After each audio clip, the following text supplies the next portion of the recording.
Hello लोगोफोर, बयनिसिमबो मोनाबिलिनि गाहाम हामलायनायखौ जासिहरबाय। मोजां खबर लोगोफोर, जोबोर गोजोनथाव खौरां। माने जोंनि बिटिसि इलेक्शन बा बिटिआर इलेक्शना जासिगोन। नोंथांमोना खोनानानै गोजोन मोनबाय जानो हागौ। नायदो, सिगाङाव इलेक्शननि केटेगरिखौ मोननै बाहागोआव राननाय जादों।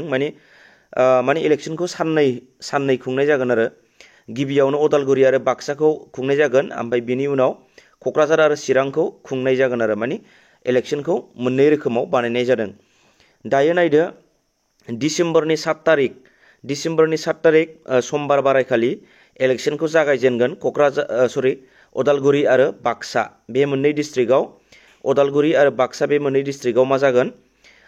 डिसेम्बरनि 7 तारिख 12 मास 2020 बे समबार बारायखालि बे मोननै डिस्ट्रिक्टखौ मा खालामगोन? इलेक्शनखौ जागायजेनसिगोन। जागायजेननायनि टाइमा जाहैबाय फुंनि 7:30 बा 7:30 AM निफ्राय 4:30 PM, माने बेलासिनि 4:30 जागोन। आरो डिसेम्बरनि 8 तारिख 12 मास 2020 मंगलबार बारायखालि बायसान्स जुदि भटआ माबा मोनसे दावराव दावसि जानानै बा माबा मोनसे जानानै जुदि थाद'योबा बा सोरनियाबा भटखौ होख'नो हायाखैबा मानसि बांद्रायनि थाखाय अखानायै होफिननो नांबावगोन आरो। जुदि 7:30 निफ्राय 4:30 जुदि फोजोबनो हायाखैबा, भटिं खालामजोबनो हायाखैबा, नांगौबा अखानायै होफिनगोन। बेफोरबायदि जागोन आरो ना। बियो मा अखानायै जाफिनगोन डिसेम्बर 8 तारिखआव।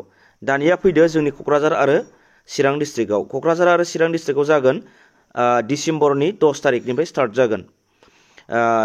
डिसेम्बरनि 10 तारिख 12 मास आरो 10 तारिख 12 मास 2020 बेहाय स्टार्ट खालामगोन। आरो बिदिनो जुदि बेवहाय माबा मोनसे गोरोन्थि जालाङोब्ला भट होनायाव, बेवहाय आरो अखानायै खालामफिनगोन 11 तारिख 12 मास 2020आव, माने डिसेम्बरनि 11 तारिखआव बेखौ रिभट खालामफिनगोन आरो ना।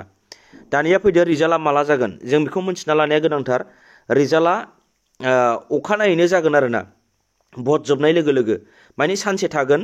जेनेबा डिसेम्बरनि 10 तारिखआव इलेक्शना जोबगोन। जुदि माबा मोनसे जायोब्ला 11 तारिखआव होफिननो हागोन। आरो होफिनखांनायनि 12 तारिख डिसेम्बरावनो मा रिजाल्टखौ मोनगोन रोजेफोर। मानो होनना बुङोबा डेट अफ काउन्टिंखौ मा होनदों? 12 तारिख 12 मास 2020।